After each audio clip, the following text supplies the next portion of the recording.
Sometimes you just gotta sit and wonder, what is going on in another person's head? Because sometimes people just do stuff that doesn't make sense. And that just seems to be the case with James Harden these days. Welcome back to another video, guys. As always, it's your boy Wraith Hoops. Make sure to like and subscribe to this one. Turn on those notifications. Now, we know James Harden is and was a solid scorer, pretty efficient from the field. Last season, he did shoot his highest percentage from three in his career. Admittedly, he did take less attempts than in his prime years with the Houston Rockets, but he was also very efficient as a passer and set a career high in assists.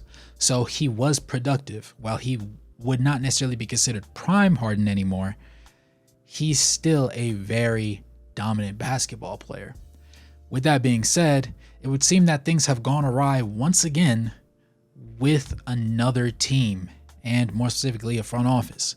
So we had the whole situation with the Houston Rockets where they basically, with, as a matter of fact, the same general manager he has now in Daryl Morey, giving him basically everything he said he wanted.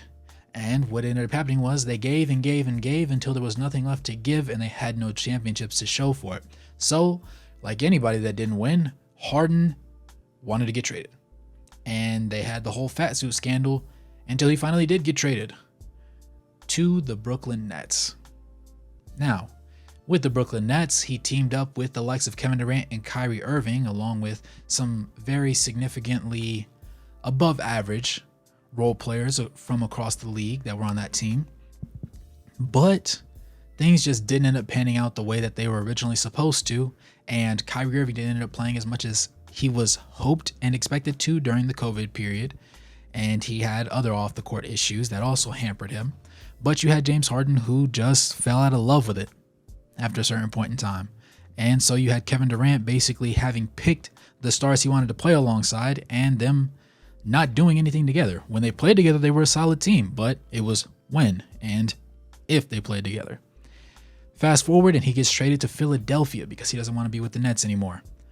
Things look good. As a matter of fact, things look great. But then they collapsed in the playoffs this past season, where you saw Harden and Embiid put up really honestly just bad numbers. They played really good in the regular season, and then just in the postseason, things fell through the floor. Good players play the same in the regular season as they do in the postseason. Great players play better. Elite players save their best basketball for the postseason and cut up then. Unfortunately, neither of them really showed up in the last series. With that being said, we were expecting them to come back maybe with another offseason of preparation, hitting the draft, maybe seeing what was out in the open market to retool, seeing some production. Obviously, Tobias Harris is still Tobias Harris, but maybe seeing some more production out of the Tyrese Maxeys of the world. Now, they did end up adding Patrick Beverley, so ideally that does assist you with your guard depth and also on the defensive side of the ball. But things just didn't end up being out that way because James Harden decided to request a trade again. And he said more specifically, you know what? I know Dame wants to get traded. Dame wants to go to the Heat. You know where I want to go? Send me to the Clippers. You saw Russell Westbrook drop his salary from tens of millions of dollars down to just $4 million.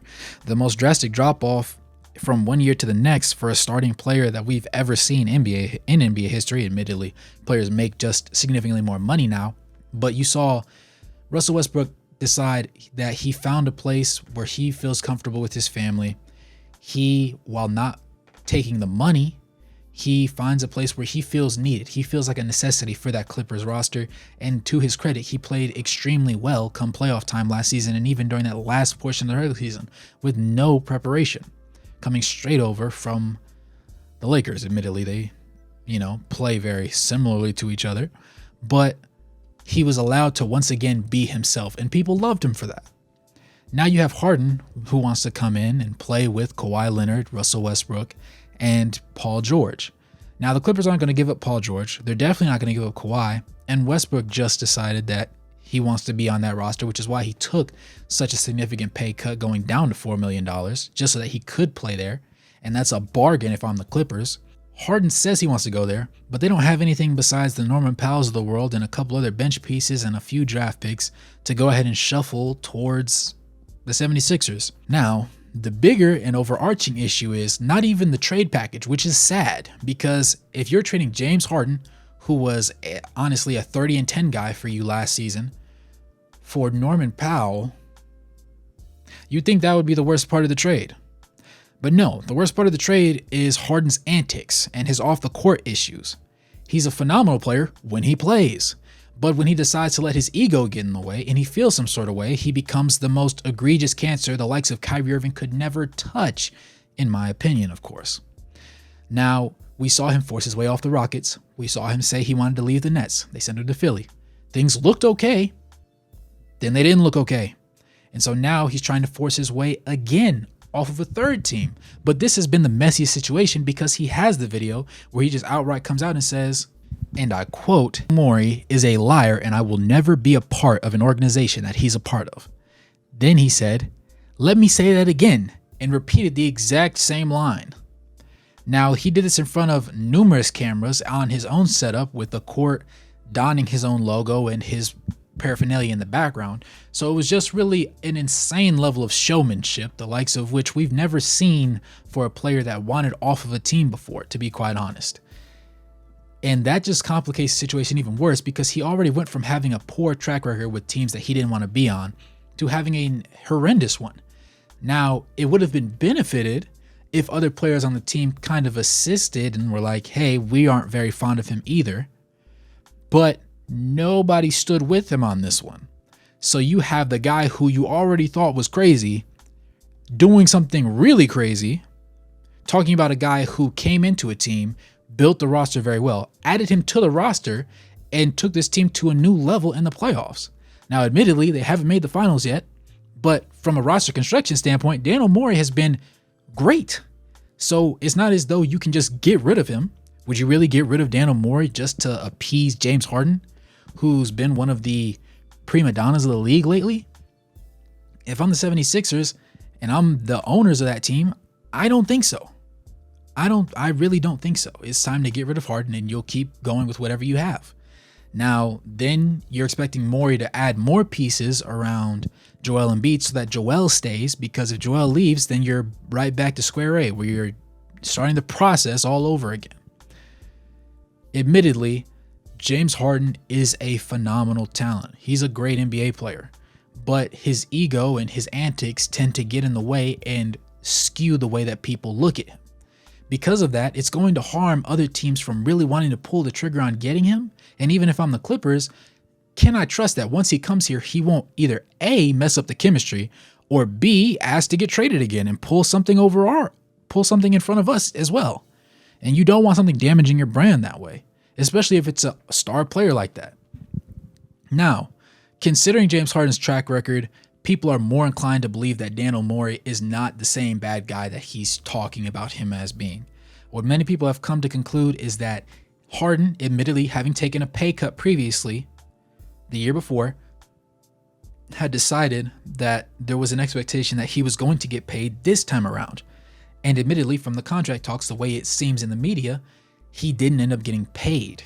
Now, that might be reasonable enough, but still, to go this far, it would make more sense to just come right out and say what the issue is. Because right now, Harden doesn't just look like a guy that doesn't want to play for somebody. He looks like a crazy man who, admittedly, a crazy guy that's good at basketball, but a crazy man nonetheless. And that's just something that you don't want to have on your team, because that becomes a cancer. Because it's like, if I upset him this way, how's he going to react? You don't want to walk around on eggshells with your all-star, all-NBA caliber talent. That just makes no sense, especially when you're paying millions upon millions of dollars for him to play for you. Now, do I think it was fair? Under the assumption that the contract talks are the true issue, do I think it's fair that they didn't pay him and Morey might have reneged on the original promise that he made? No, of course not. I don't agree with it at all. But with that being said, I do not agree that this was the preferred way of him handling it. It just, while I do understand it to a certain extent, it just doesn't quite make the most sense if you want people to look at you positively and your personal brand as a player, as the commodity in the league. With that being said, I believe that it is possible that he does get traded to a team and he is still a great player and people are willing to overlook this situation as they have in the past. We've seen it happen twice when the Nets did it. We saw it happen again with the Sixers. Now we will see it again because he's just that good of a player. But it comes down to how much faith do you have in him? Most front offices will have very little faith in him.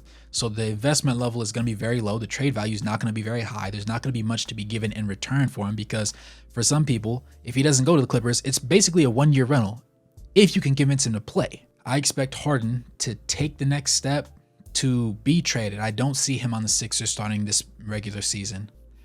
And I definitely don't see him sitting on the bench during this regular season because he's just become a cancer at this point. I do believe that he is a great player. He's going to put up great numbers this season with whichever team that decides to pick him up. I just hope that he melds well chemistry-wise with the players and the front office actually enjoys having him around because that connection between the player and the front office is going to make the difference between a player playing below what his expectations are and him honestly sometimes superseding them. And while James Harden might not be the most trustworthy, I still believe that for some teams out there, it's worth pulling the trigger on. And if the Clippers can manage to put together a package or drag in a third team to give the 76ers just a little bit more of what they would want, because I know Daniel Moore's not going to let them go for a bag of corn chips and a potato and some pocket lint, it would be nice to see James Harden playing basketball again instead of talking about basketball. With that being said, good morning, good evening, good night. No matter where you are on the globe watching, thanks for tuning in. Make sure to like, subscribe, turn on those post notification bells, join the Patreon. I do have that now, and I would like to pump out some more content via that way. And comment what you think they should do with James Harden for one, and how you feel as far as the player empowerment era of the league and James Harden's antics during it. With that being said, peace.